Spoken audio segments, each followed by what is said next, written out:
Hello students, good morning to all of you. आज हम अपनी नेक्स्ट बुक स्टार्ट करेंगे सिविक्स की, जिसका नाम है लोकतांत्रिक राजनीति, और हमारा फर्स्ट लेसन है सत्ता की साझेदारी। तो इसका परिचय पढ़ेंगे सबसे पहले। इस अध्याय के साथ हम लोकतंत्र की उस यात्रा को आगे बढ़ाएंगे जो पिछले साल शुरू की थी। पिछले साल हमने देखा था कि लोकतांत्रिक व्यवस्था में सारी ताकत किसी एक अंग तक सीमित नहीं होती, यानी कि लोकतंत्र में सारी जो सत्ता है वो किसी एक व्यक्ति के हाथ में नहीं होती, यानी कि वो बटी हुई होती है। विधायिका, कार्यपालिका और न्यायपालिका के बीच पूरी समझ के साथ सत्ता को विकेंद्रित कर देना लोकतंत्र के कामकाज के लिए बहुत जरूरी है।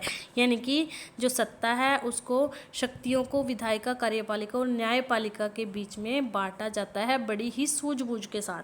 पहले 3 अध्यायों में हम सत्ता के बंटवारे पर सोच विचार को आगे बढ़ाएंगे, यानी कि जो फर्स्ट 3 लेसन है उसमें हम यही पढ़ेंगे कि सत्ता को जो है किस तरह से बांटते हैं।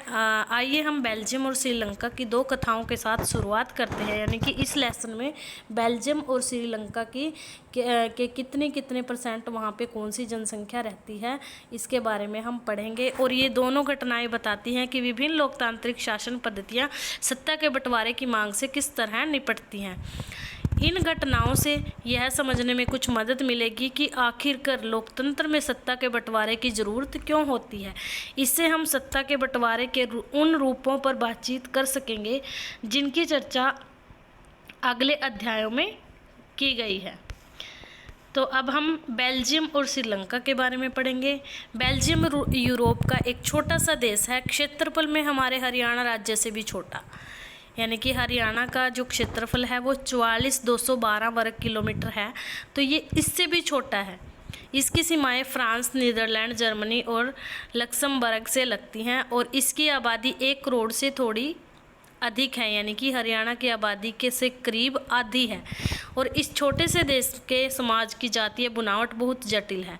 देश की कुल आबादी का जो 59% हिस्सा है वो फ्लेमिश इलाके में रहता है और डच बोलता है, यानी कि 59% जो जनसंख्या है वो फ्लेमिश इलाके में रहती है और डच भाषा वो बोलते हैं। शेष 40% लोग वेलोनिया क्षेत्र में रहते हैं और फ्रेंच बोलते हैं, उनकी भाषा है फ्रेंच। और शेष 1% लोग, यानी कि 1% जर्मन बोलते हैं। और राजधानी ब्रुसेल्स के 80% लोग फ्रेंच बोलते हैं, यानी कि जो हमारा ये क्या नाम था इसका देश का, बेल्जियम की राजधानी आ जाता है कई बार शॉर्ट क्वेश्चन में, तो बेल्जियम की राजधानी का क्या नाम है, ब्रुसेल्स, ठीक है। और 80% लोग यहाँ पे कौन सी भाषा बोलते हैं, फ्रेंच। और 20% लोग जो है क्या बोलते हैं, 20% लोग डच भाषा बोलते हैं। अल्पसंख्यक फ्रेंच भाषी लोग तुलनात्मक रूप से ज़्यादा समृद्ध और ताकतवर रहे हैं।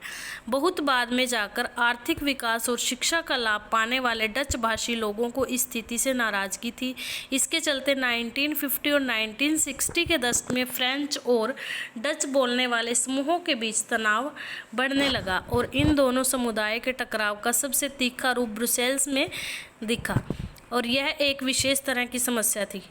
डच बोलने वाले लोग जो हैं संख्या के हिसाब से अपेक्षाकृत ज़्यादा थे, लेकिन धन और समृद्धि के मामले में कमज़ोर थे, यानी कि वो जनसंख्या में तो ज़्यादा थे परंतु धन समृद्धि में वो कमज़ोर थे और अल्पमत थे। आइए इस स्थिति की तुलना एक और देश से करें। श्रीलंका एक द्वीपीय देश है जो तमिलनाडु के दक्षिण तट से कुछ किलोमीटर की दूरी पर स्थित है और इसकी आबादी करीब 2 करोड़ है, यानी हरियाणा के बराबर इसकी आबादी है। और दक्षिण एशिया के अन्य देशों की तरह श्रीलंका की आबादी में भी कई जातीय समूहों के लोग रहते हैं और इसमें जो है प्रमुख सामाजिक समूह सिंहलियों का है, यानी कि जो मेन है इसमें सिंहली भाषा वाले लोग हैं जिनकी कुल आबादी जनसंख्या के 74% है। और फिर तमिलों का नंबर आता है, यानी कि सबसे पहले तो सिंहली आएंगे, उसके बाद किसका नंबर आएगा यहाँ पे, तमिलों का, जिनकी कुल आबादी कुल जनसंख्या के 18% है। तमिलों में भी 2 समूह हैं। फर्स्ट है श्रीलंकाई मूल कि तमिल और हिंदुस्तानी तमिल जो औपनिवेशिक शासन के में जो है बागानों में काम करने के लिए भारत से लाए गए लोगों की संतान है। यानी कि जब औपनिवेशिक शासन था भारत में, भारत को गुलाम करके उस पर अंग्रेजों का शासन चलाया जाता था, तो उस टाइम पे उन लोगों को वहाँ पे ले जाया गया था। मौजूदा श्रीलंका के नक्शे पर गौर करें तो पाएंगे कि तमिल मुख्य रूप से उत्तर और पूर्वी प्रांतों में आबाद हैं। अधिकतर सिंहली भाषी लोग बौद्ध हैं, यानी कि उनका कौन सा धर्म है, सिंहली भाषी का बौद्ध धर्म वो अपनाते हैं, जबकि तमिल भाषी लोगों में कुछ हिंदू हैं और कुछ मुसलमान हैं।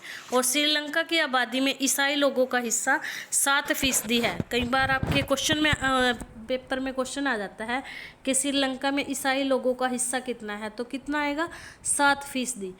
और वे सिंहली और तमिल दोनों भाषाएं बोलते हैं। जो ये ईसाई लोग हैं ये दोनों भाषाओं को बोलते हैं, सिंहली को भी और तमिल को भी, यानी कि 7% हिस्सा है इनका और भाषाएं ये दोनों बोलते हैं। अब जरा सोचिए कि ऐसी स्थिति में क्या हो सकता था। बेल्जियम में डच भाषी लोग अपनी बड़ी संख्या के बल पर फ्रेंच भाषी और जर्मन भाषी लोगों पर अपनी इच्छाएं थोप सकते थे।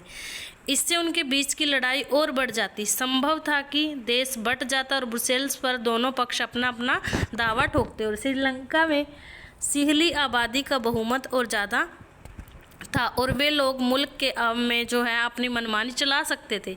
आइए यह देखें कि असल में दोनों देशों में क्या क्या हुआ। श्रीलंका में बहुसंख्यकवाद, यानी कि ज़्यादा संख्या में जो भी लोग रहते थे उनके बारे में हम पढ़ेंगे।